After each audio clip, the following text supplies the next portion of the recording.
মন প্রাণ অর্পণ করে দিয়ে তবেই তাকে ডাকবো। একবার যদি মন প্রাণ দিয়ে তাকে ডাকতে পারি, যদি ভালোবেসে প্রেমের সাথে যদি ডাকতে পারি, তিনি ভক্তের ডাক শোনেন। আজকে আমার এখানে আসার কথা ছিল না। তিতির মা কিভাবে জানতে পারলো যে আমি আসবো? তিতিকে জানাচ্ছে যে তোর গুরুদেব কিন্তু আসবে আজকে। আমি কিন্তু নিজে জানতাম না যে আজকে আমি এখানে আসবো। কিভাবে আসা? অলৌকিক ভাবে আসা। সন্ধ্যাবেলা হঠাৎ করে বলছে, দাদা চলুন যাই অমুক জায়গায়, তিতির বাড়িতে যেতে হবে, আমাদের নিতাই দা আমাকে বলছে। আমি কিন্তু না ভেবে বললাম ঠিক আছে চলুন যাই।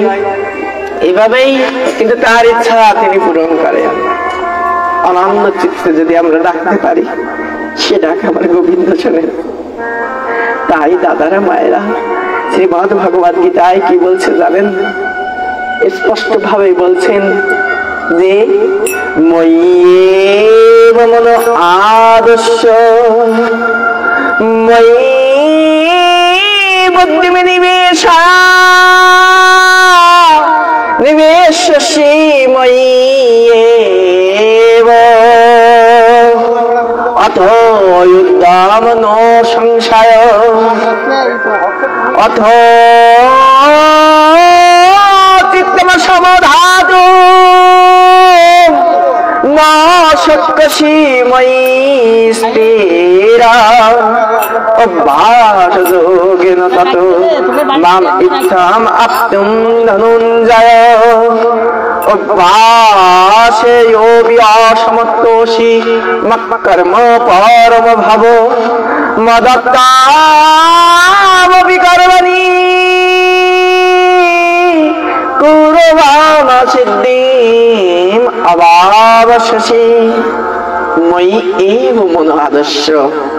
আমাদের দেহ মন প্রাণ অর্পণ করো হে অর্জুন, তাহলেই আমি তোমার সমস্ত সংশয় সমস্ত ভয় দূরীভূত করে আমি তোমার এই ভব সমুদ্র পার করব।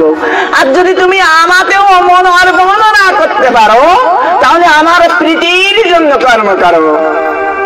আমরা যেটা করব পরমেশ্বরকে খুশি করার জন্য, আমরা যেটা বলবো যেন আমার পরমেশ্বর খুশি হয়। তাই দাদারা মায়েরা, ভক্ত হতে গেলে, পরমেশ্বর ভগবানের ভক্ত হতে গেলে প্রেম প্রয়োজন, টান প্রয়োজন, আবেগ প্রয়োজন, অনুরাগ প্রয়োজন, বৈরাগ্য প্রয়োজন, বিবেক প্রয়োজন। আসুন না আমরা সবাই ভক্ত হয়ে উঠি। আসুন না, এই জীবন আর কতদিনের? আজকে এখানে বসে আছি, একটু পরে বসে থাকতে পারবো কিনা আমরা কেউ বলতে পারি না। আজকে তিতির মা বেঁচে আছে, কয়দিন বেঁচে থাকতে পারবে আমরা কেউ জানি না।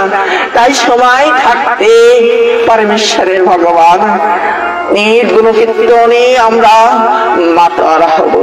পরমেশ্বর বলছেন ময়্যেব মন আদর্শ ময়ি বুদ্ধিম নিবেশয়া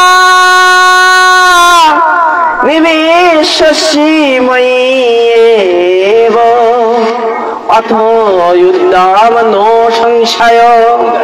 এ বিষয়ে কোনো সন্দেহ নেই, আমাকে দেহ মন প্রাণ অর্পণ করলে তুমি আমাকেই পাবে। তাই আসুন না আমরা পরমেশ্বরের দেহ মন প্রাণ অর্পণ করে দিই।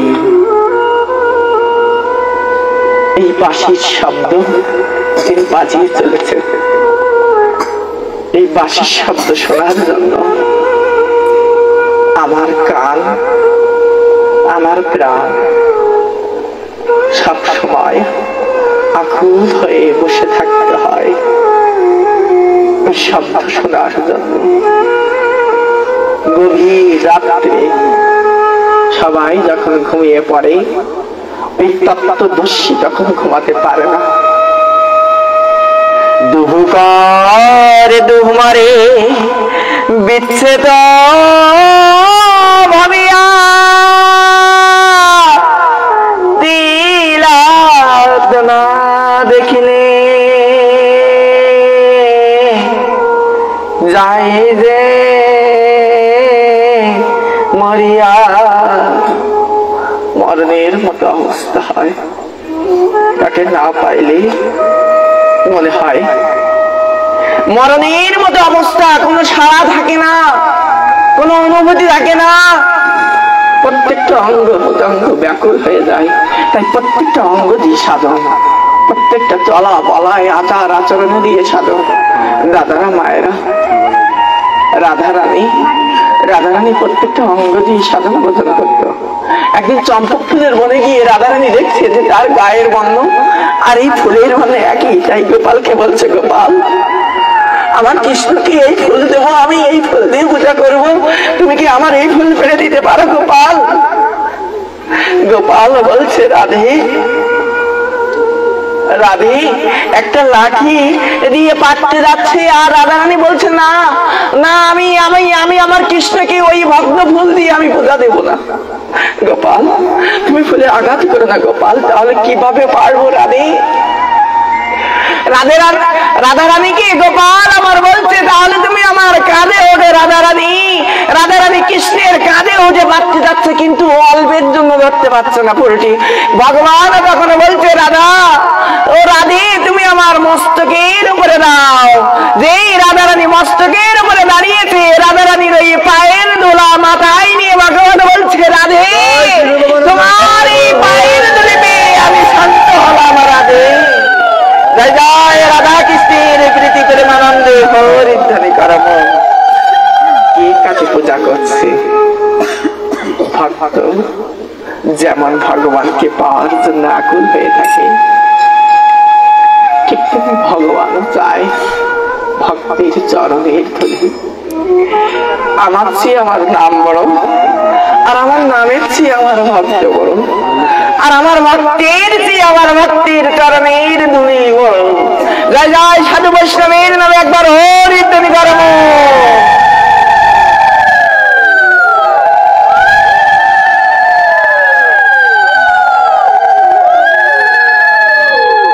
তিলকটা সবার কপালে একটু দিতে হবে, আমার কপালে একটু দেন, তিলকটা সবার কপালে একটু দিবে। তাই ভগবান শ্রীকৃষ্ণ গীতার ভিতরে ৮ম অধ্যায় 14 নম্বর শ্লোকে কি বলছে জানেন?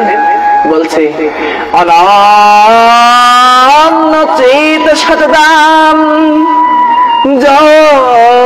মম সরতি নিত্য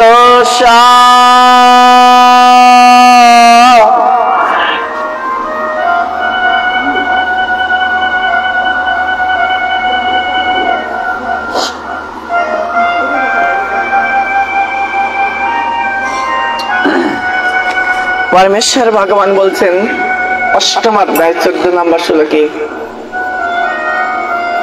অনন্য চেত সততাম যমাম সরতি নিত্য তস্যাহং সুলভ ভক্ত নিত্য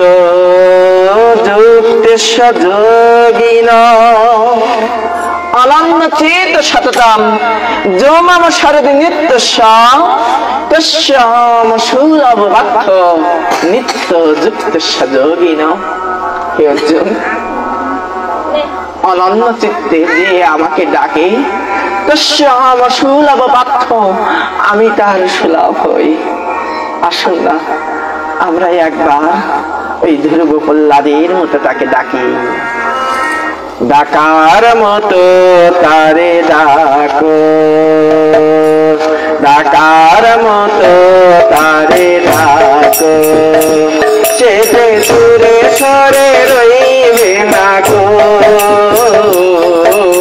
ডাকার মতো তারে ডাকো, ডাকার মতো তারে ডাকো, সে যে দূরে সরে রইবে না গো। ডাকার মতো তারে ডাকো, ডাকার মতো তারে ডাকো। ভক্তের দিন সে যে চিরদিন ভক্তিতে তারে বাঁধন। ভক্তের দিন সে যে চিরদিন ভক্তিতে তারে বাঁধন।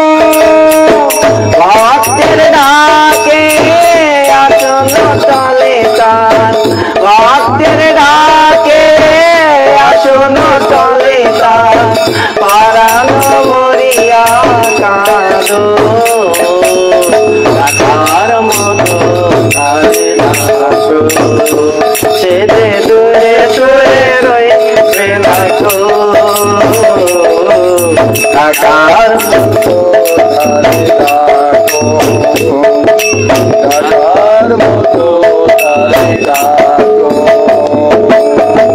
রূপ প্রহ্লাদ যেভাবে ডাকিল, ডাকিল যেভাবে রাধা। রূপ প্রহ্লাদ যেভাবে ডাকিল, ডাকিল যেভাবে রাধা। এমনি ভাবে ডাকো না রে মন, এমনি ভাবে ডাকো না রে মন, কারণ হইয়া সদাই ডাকার মতো তারে ডাকো। যেতে দূরে সরে রইবে না তো, ডাকার মতো তারে ডাকো, ডাকার মতো তারে ডাকো, ডাকার মতো তারে ডাকো। আসুন আমরা তাকে ডাকার মতো ডাকি। আমরা কতটুকু তাকে ডাকার মতো ডাকতে পারছি। আজকে আমরা দেহ মন প্রাণ অর্পণ করে দিয়ে কতটুকু ডাকতে পারছি একবার একটু ভাবুন তো। শাস্ত্রে বলছে একবার নাম নিলে যত পাপ হরে, জীবের সাধ্য নাই তত পাপ করে। একবার আমরা কি সেই একবার নাম নিতে পারছি? একবার নাম নেওয়া মানে কি জানেন? নাম অপরাধ আছে অনেকগুলো, সেই অপরাধ গুলো যদি করি তাহলে একবার নেওয়া হয় না। নাম অপরাধীর মধ্যে একটি অপরাধ হচ্ছে গুরু নিন্দা করা। যদি আমি ভগবানের ভক্ত হই, কোন গুরু কোন মতটাকে আমি নিন্দা করতে পারবো না। এটা কিন্তু নাম অপরাধ। কারণ কোন গুরু নিয়ে নিন্দা করলেই নাম অপরাধ হয়। কারণ ব্রহ্মা বিষ্ণু মহেশ্বর ভগবানের তিনটা শক্তি, কেউ যদি এই ত্রিশক্তির ভিতরেও যদি পার্থক্য করে তাহলেও নাম অপরাধ হয়। দাদারা মায়েরা, কোন বৈষ্ণব নিন্দা করলেও নাম অপরাধ হয়। তাই আসুন না আমরা যেন নাম অপরাধ যদি করি তাহলে কিন্তু হাজার নাম করি না কেন কোনো ফল হবে না। তাই ভগবান শ্রীকৃষ্ণ বলছে আমার প্রীতির জন্য কর্ম করো। প্রথমে বলছে আমাকে দেহ মন প্রাণ অর্পণ করো, তাহলে তুমি আমাকেই পাবে। আর যদি দেহ মন প্রাণ অর্পণ করতে না পারো, আমার প্রীতির জন্য কর্ম করো আর অভ্যাস করো। কি বলছে? ময়্যেব মন আদর্শময়ী বুদ্ধি মে নিবেশয়া, নিবেশস্য ময়্যেব অত উদ্যম ন সংশয়, আত চিত্তম সমধাতুম ন শক্যসি ময়্যি স্থিরম, অভ্যাসেऽপি অসমত্বতি মৎকর্ম পরম ভব, মদত্তাম ওপি কর্মণি কুর্বম সিদ্ধিম অবাপ্স্যসি, অথয়েতদপি অসত্যসি কুত্রম মত যোগমাশ্রিত,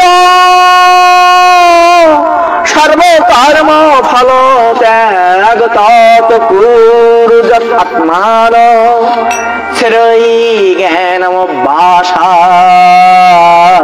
জ্ঞানাত ধ্যানাত বিশেষ্যতে, ধ্যানাত কর্ম ফল ত্যাগাৎ, ত্যাগাত শান্তি অন্তরম। কি বলছে পরমেশ্বর ভগবান? বলছে শ্রী জ্ঞান অভ্যাসাৎ, অভ্যাসের চেয়ে জ্ঞান শ্রেষ্ঠ, জ্ঞানের চেয়ে ধ্যান শ্রেষ্ঠ, আর ধ্যানের চেয়ে কর্মফল ত্যাগ শ্রেষ্ঠ। কোনো কিছু ফলের আকাঙ্ক্ষা করে কোনো কর্ম করতে হয় না, সমস্ত কিছু তার পায়ে সঁপে দেওয়া। আসুন না আমরা তার পায়ে সঁপে দেই। আসুন না আমরা সবাই মিলে তাকে পূজা করি। ধুয়াব চরণ তাহার নয়নের জলে, ফুলের মালা গেথে তাহার পরাব জলে ধোয়াবতারণ তাহার নয়নের জলে ফুলের মালা গেতে তাহার পরাব গলে ধোয়াবতারণ তাহার নয়নের জলে ফুলের মালা গেতে তাহার পরাব গলে।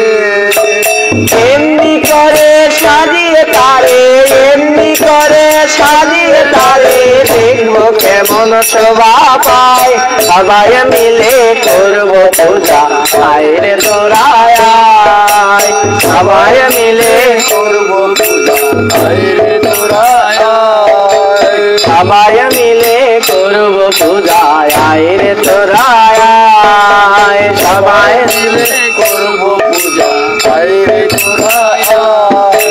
দয়াল ঠাকুর দয়ারি আধার নাম বিনে সে চায় না কিছু নামের অবতার দয়াল ঠাকুর দয়ারি আধার নাম বিনে সে চায় না কিছু নামের অবতার নামগুলি তার কুসুময়ে নামগুলি তার কুসুময়ে ধরবে তার রাঙা পায় সবাই মিলে করবো পূজা আয় রে তোরা আয় সবাই মিলে করবো পূজা আয় রে তোরা আয়। এতে যাচিয়ে যাচিয়ে নাম মেলায়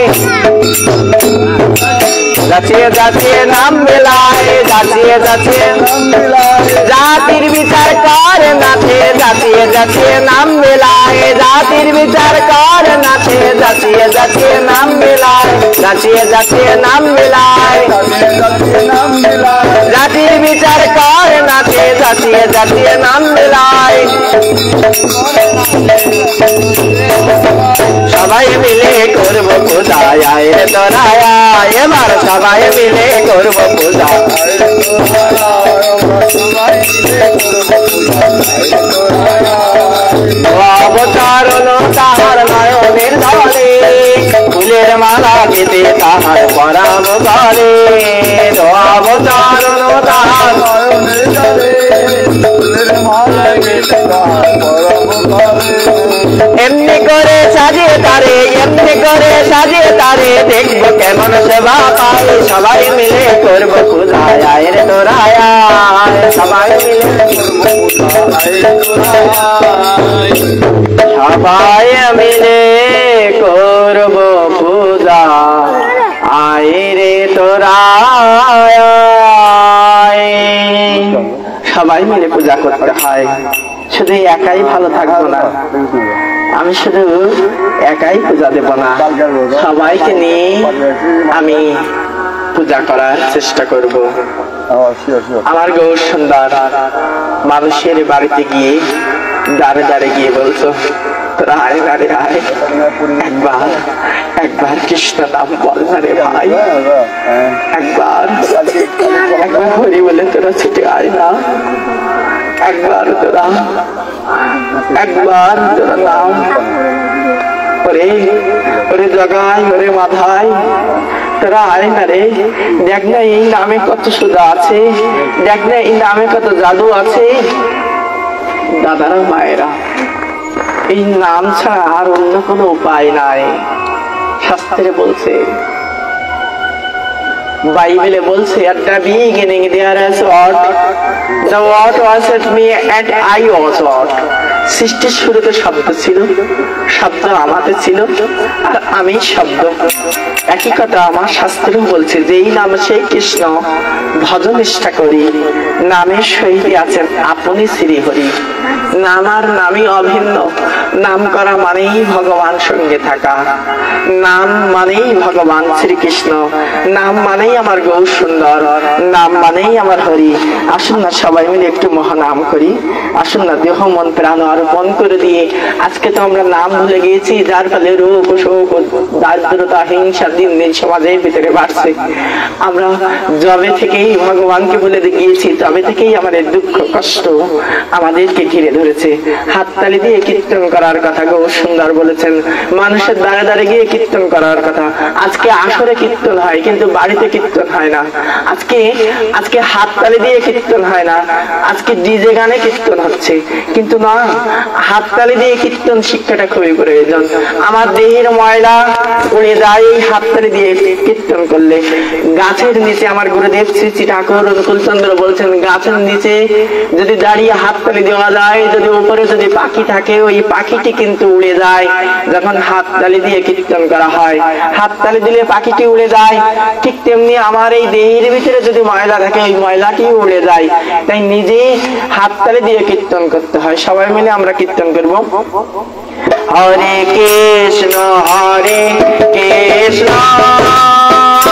কৃষ্ণ কৃষ্ণ হরে হরে, হরে রাম হরে রাম,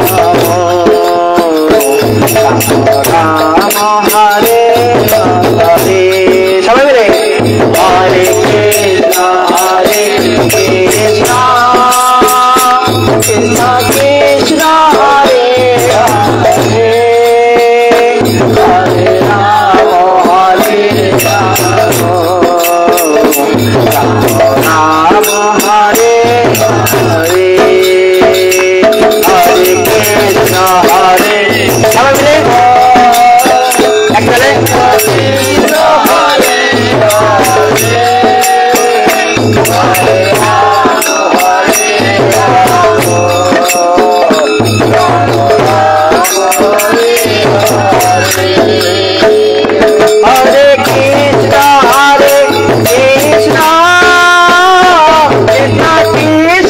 হরে হরে, হরে রাম হরে রাম, রাম রাম হরে হরে, হরে কৃষ্ণ কৃষ্ণ কৃষ্ণ কৃষ্ণ হরে হরে, হরে রাম হরে রাম, রাম রাম হরে হরে, হরে কৃষ্ণ কৃষ্ণ হরে রাম হরে রাম, রাম হরে হরে, হরে কৃষ্ণ কৃষ্ণ কৃষ্ণ কৃষ্ণ হরে হরে, হরে রাম হরে রাম, রাম রাম হরে হরে, হরে কৃষ্ণ কৃষ্ণ কৃষ্ণ কৃষ্ণ হরে হরে, হরে রাম হরে রাম, রাম রাম হরে হরে, হরে কৃষ্ণ কৃষ্ণ কৃষ্ণ কৃষ্ণ হরে হরে, হরে রাম হরে রাম, রাম হরে হরে, হরে কৃষ্ণ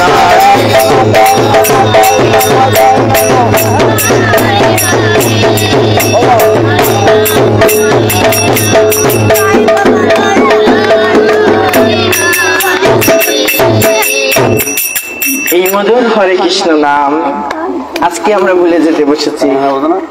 শ্রীমদ ভগবত গীতা সেই শিক্ষা দিচ্ছে, শ্রীমদ ভগবত গীতা আমাদেরকে এই শিক্ষা দিচ্ছে। ওই বাঁশির শব্দ আমি বাজিয়ে চলেছি, তোমরা শ্রবণ করো। দ্বিতীয় অধ্যায় পড়বেন, সেখানে পরমেশ্বর ভগবান বলছেন, যখন তত্ত্বদর্শীরা জেগে থাকে তখন সবাই ঘুমিয়ে পড়ে, সবাই ঘুমিয়ে পড়ে। যারা সাধক হয়, যারা ভগবানকে পেতে চায়, তারা গভীর রাত্রে অতি প্রত্যুষে ঘুম থেকে উঠে যায়। আজকে আমাদের ছেলে মেয়েরা, আমাদের সন্তানেরা ভরে উঠতে চায় না। পার্শ্ববর্তী সম্প্রদায় আছে, তারা মসজিদে পাঠিয়ে দেয়, আর আমাদের ছেলে মেয়েদেরকে আমরা ঠাকুর ঘরে নিয়ে বসাই না।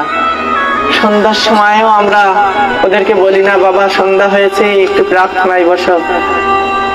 ওরা 5 বার করছে, আমাদের ছেলে মেয়েরা তো 2 বার করতে পারে। আমাদের শাস্ত্রে বলছে, গীতায় বলছে, যে ত্রিসন্ধ্যা মুক্তি গেহিনী, এই ত্রিসন্ধ্যা করলেই আমাদের মুক্তি হয়। সন্ধ্যা হয়, সন্ধ্যা মানে সন্ধি, দুইটা ক্ষণকে যুক্ত করে, তাই নাম হয়েছে সন্ধ্যা। এই সন্ধ্যা সূর্য অস্তের কিছুক্ষণ আগে থেকে শুরু হয়। এই কাল সন্ধ্যায় ভাগবত বলছে 4টা কাজ করতে হয় না, আর আমরা সেই কাজগুলোই বেশি করে করি। সন্ধ্যার সময় আমাদের কাজ বাড়ে। আজকে বসে আছি, আজকে হয়তো আমি ভালো আছি, একটু পরে হয়তো ভালো নাও থাকতে পারি।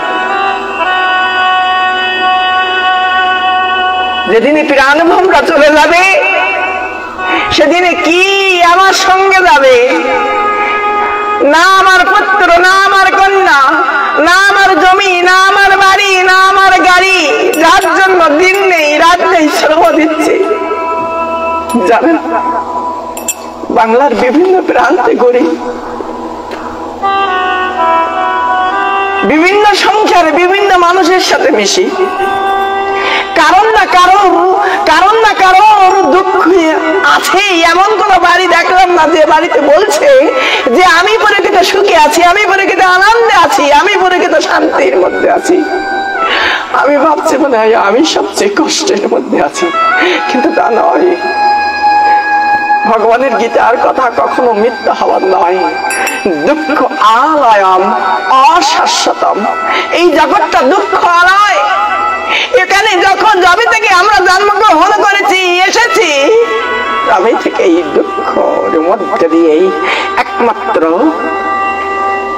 ওই গোলক ধাম, একমাত্র পুরুষোত্তম ধাম, যেখানেই প্রকৃত সুখ, প্রকৃত আনন্দ।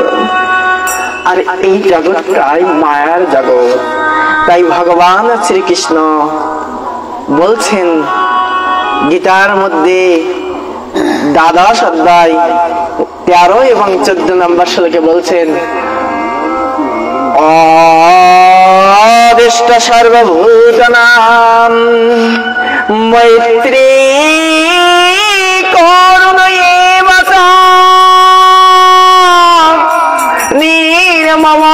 নির্মমনের অহংকার সমদুঃখ সুখ ক্ষমে সন্তুষ্ট সততম যোগী যত্ন আত্মদৃঢ় নিশ্চয় ময়ি অর্পিত মম বুদ্ধি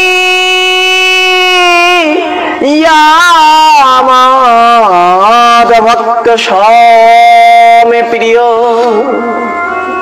সন্তুষ্ট সততম যোগী অদিষ্ট সর্বভূতানাং, শুধু মানুষকেই তিনি বলেননি, তিনি বলছেন অদিষ্ট সর্বভূতানাং, সমস্ত প্রাণীকে, কাউকেই তুমি হিংসা করবে না, দেশ করবে না। মৈত্রী করুণেব চ, সবাইকে মিত্রতার বন্ধনে আবদ্ধ করো। হে অর্জুন, সন্তুষ্ট সততম যোগী, সর্বদা সন্তুষ্ট থাকার চেষ্টা করতে হয়, সেই আমার প্রিয় হতে পারে।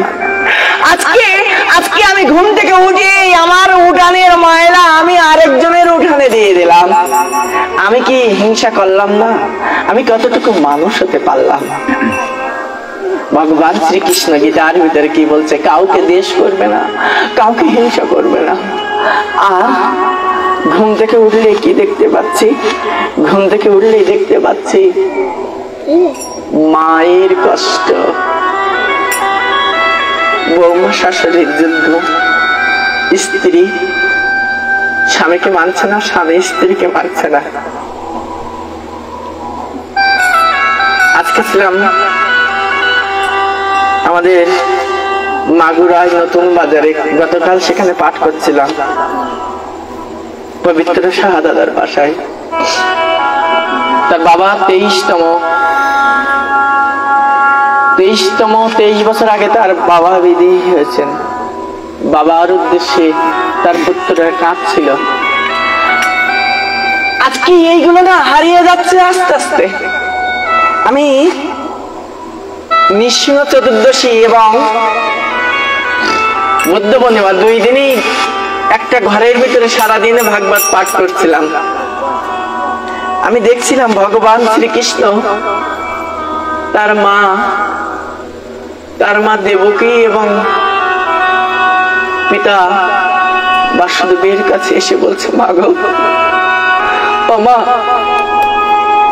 আজকে কংসকে নিধন করার জন্য, অশুভ শক্তিকে নিধন করার জন্য মা গো তোমার কোল থেকে দূরে সরে গিয়েছিলাম মা। ও মা, আমরা 2 ভাই তোমার প্রতি কর্তব্য, পিতা তোমার প্রতি কর্তব্য পালন করতে পারিনি। ভগবান শ্রীকৃষ্ণ তার মাকে বলছে, বাবাকে বলছে, মা গো, বাবা গো, তোমার এই ঋণ শোধ হওয়ার নয় মা। ও মা,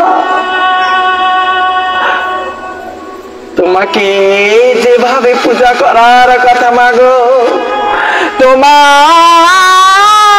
যেভাবে সেবা দেওয়ার কথা পিতা সেভাবে সেবা দিতে পারিনি গো। ও মা, তোমার চরণে আমরা 2 ভাই এসেছি মা গো, আমাদের 2 ভাইকে ক্ষমা করে দাও মা। বিশ্ব জগতের যিনি মালিক, সমস্ত পৃথিবীর যিনি সৃষ্টিকর্তা, বিশ্ব ব্রহ্মাণ্ডে তিনি জগৎকে শেখাচ্ছেন মা বাবাকে কেমন ভাবে ভালোবাসতে হয়। আর আজকের সন্তানেরা সেই মাকে কষ্ট দিচ্ছে, সেই বাবাকে কষ্ট দিচ্ছে। হায় রে দুনিয়া, মা কেমন হয়? মা পৃথিবীতে যদি সবচেয়ে বেশি মিথ্যাবাদী থাকে সেও আমার মা। খোকা খোকা স্কুলে যাবে, মা 4 জনের সংসারের জন্য 4টা ডিম রান্না করছে, সবাই খেয়েছে। মা ভাবছে যে আমার খোকা আবার স্কুল থেকে ফিরে আসবে, ওর জন্য আরেকটা ডিম রাখে। নিজের ডিমটা না খেয়ে মা সন্তানের জন্য রাখে। মা যখন খোকা স্কুল থেকে আসে, মা তুমি ডিম খাওনি, মা তুমি খেয়েছো? হ্যাঁ খোকা আমি খেয়েছি, ওটা তোরই ডিম, তুই খা খোকা। মা ওখানে মিথ্যা কথা বলল খোকার খুশির জন্য, খোকাকে খাওয়ানোর জন্য। আমার দয়াল গুরু তিনি মাতৃভক্ত ছিলেন। বলছে এই মাকে যারা ভালোবাসে না, যারা 1000 দুর্গা পূজা করুক, 1000 কালী পূজা করুক, ওই পূজা ওই কালী ওই দুর্গা গ্রহণ করে না।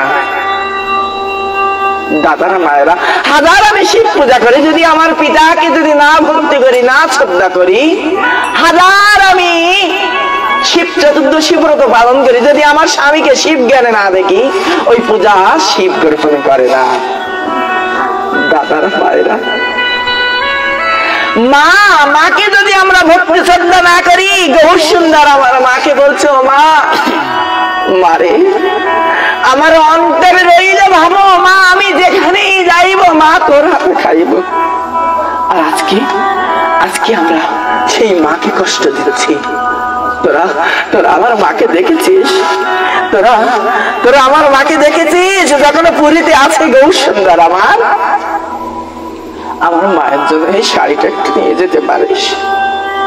সন্ন্যাস নিয়েছে গৌর সুন্দর আমার জগতের কল্যাণের জন্য, মানুষকে ধর্ম পথে আনার জন্য।